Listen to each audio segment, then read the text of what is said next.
HRTC तकनीकी कर्मचारी संगठन ने निगम की वर्कशॉप के निजीकरण के फैसले के खिलाफ सरकार और प्रबंधन के विरुद्ध मोर्चा खोल दिया है। एचआरटीसी की बोर्ड ऑफ डायरेक्टर्स बोर्ड की बैठक में रामपुर, नालागढ़, पठानकोट और शिमला यूनिट 3 की वर्कशॉप के निजीकरण का निर्णय लिया गया है। इसके विरोध में एचआरटीसी तकनीकी कर्मचारी संघ ने इस फैसले को तत्काल वापस लेने की मांग उठाई है।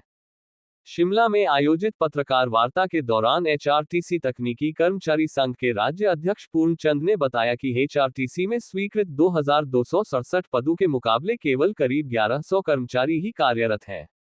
कर्मचारियों की भारी कमी के चलते आउटसोर्स के जरिए भर्तियां की जा रही हैं, जिससे बेरोजगारी और बढ़ेगी। उन्होंने कहा कि तकनीकी कर्मचारी एचआरटीसी की रीढ़ हैं, लेकिन निजीकरण के जरिए इसी रीढ़ को तोड़ने का काम किया जा रहा है।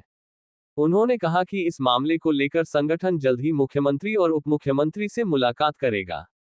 यदि निजीकरण का फैसला वापस नहीं लिया गया तो आगामी समय में बड़ा आंदोलन किया जाएगा।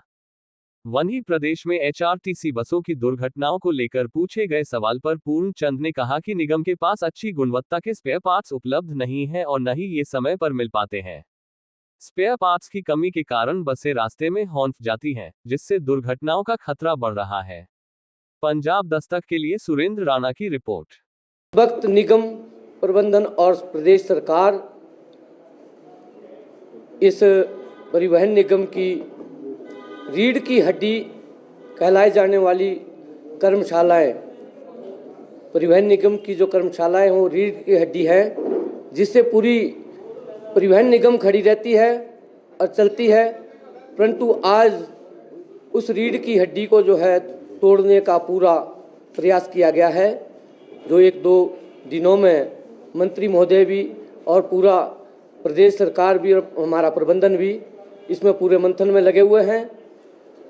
परंतु मैं मीडिया के माध्यम से प्रबंधन को भी, प्रदेश सरकार को भी चेता देना चाहता हूं कि परिवहन निगम का तकनीकी कर्मचारी सुप्त अवस्था में नहीं, जागृत अवस्था में है और इसका जो निजीकरण जो हमारी रामपुर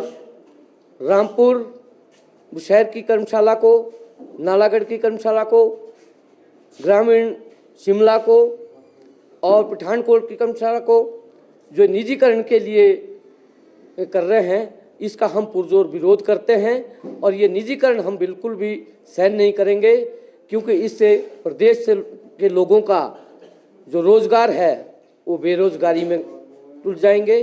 प्रदेश में, इलाके में जो रोजगार लोगों को मिलता है उससे भी लोग वंचित हो जाएंगे। तो इसलिए हमारा आज का जो मेन मोटिव है, हम मीडिया के माध्यम से प्रदेश सरकार और प्रबंधन को बताना चाहते हैं कि ये हमारा पुरजोर विरोध है। यदि इसके बाद भी इन आदेशों को निरस्त नहीं किया गया, निजीकरण के आदेशों को निरस्त कर दिया जाए और साथ में अगर नहीं किया गया तो हम अगले कदम के लिए भी तैयार हैं और हो सकता है हमें कोई बड़ा आंदोलन करने की भी आवश्यकता पड़ सकती है। तो परिवहन का तकनीकी कर्मचारी संगठन जो है उसके लिए भी सदैव तैयार रहेगा कि ये जो है आदेश जो है 18 दिसंबर जब अभी बीओडी की जो बैठक हुई थी उसमें ये आदेश पारित हुए हैं और इन कर्मशालाओं को जो चयनित किया गया है और उन कर्मशालाओं की जो टेंडर प्रक्रिया जो है वो शुरू हो चुकी है। तकनीकी कर्मचारियों की संख्या जो है इस वक्त केवल मात्र 1100 है और जबकि हमारा सैंक्शन जो पोस्ट है 1700 के नॉर्म की जो हमारी पोस्टें हैं वो 2260 पोस्टें हैं। हमने वही इनसे मांग की थी कि अगर आप फीस स्ट्रेंथ 3300 के हिसाब से अगर हमारे को आप स्टाफ नहीं दे सकते तो परंतु हमारा जो सैंक्शन स्टाफ है आप उन्हें हमारे उस स्टाफ को जो हमारे को पूरा कर दीजिए, हमारा काम चला रहेगा। किसी प्रकार की भी कोई वो करने की जरूरत नहीं पड़ेगी, ना तो इसे निजीकरण करने की जरूरत पड़ेगी और ना इसमें किसी प्रकार की कोई समस्या खड़ी होगी। परंतु इसका असर सीधे तौर पर ये पड़ेगा कि कर्मचारियों को एक तो जो जहाँ पर हैं उन्हें डिस्टर्ब किया जाएगा, क्योंकि उन कर्मचारियों को वहाँ से उठा करके उस तरह से जहाँ कमी है वहाँ एडजस्ट करने की कोशिश की जा रही है और उससे कर्मचारी भी निराश होगा और घर से बेघर हो जाएगा। और साथ में जो कर्मचारियों की संख्या के पीछे हमारा एक मेन मोटिव ये है कि एक तो स्टाफ की कमी जहाँ 2260 आदमी की सैंक्शन पोस्ट है और उस वक्त 1100 आदमी जो काम कर रहे हैं, 3300 गाड़ियों का हमारे पास फ्लीट है।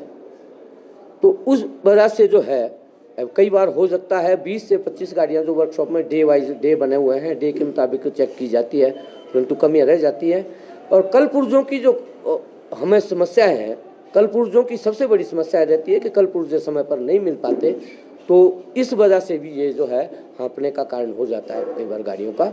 बाकी जो हमारी पुरजोर कोशिश होती है कि गाड़ी जहाँ से शिमला से चले और अपने गंतव्य स्थान तक वो पहुँचे। जो बसें हैं वो उनकी हालत ठीक है? हालत तो हमारे स्पेयर पे जो हमारा स्पेयर पार्ट आता है उसकी गुणवत्ता सही नहीं होती है, और जो हमारा कर्मचारी है वो पहले ही सीमित मात्रा में है और वो काम नहीं कर पाता है। दूसरा ये कि जो कर्मचारी है हमारा, उसको एक तो नाइट नहीं मिलती है, जो एक तो रात को अगर गाड़ी खराब होती है तो रात को ही जाना पड़ता है, और दूसरा हमारे को ओवर टाइम कोई नहीं है। जैसे चालक और परिचालक का ओवर टाइम है तो हमारे पास ऐसा कोई प्रावधान नहीं है। दूसरा ये है कि भी जब जो निगम एक जो HRTC वर्कशॉप को है उसको अनदेखी कर रही है, वो ये अब से चला, ये काम 8-9 सालों से पहले से चला हुआ है कि भी हमारे जो कर्मचारी है उनकी अनदेखी की जा रही है। यहाँ पर ऐसा कोई कर्मचारी नहीं होता है जो अकुशल होता है, हमेशा ही कुशल कारीगर होता है जो ITI औद्योगिक प्रशिक्षण संस्थान से आता है।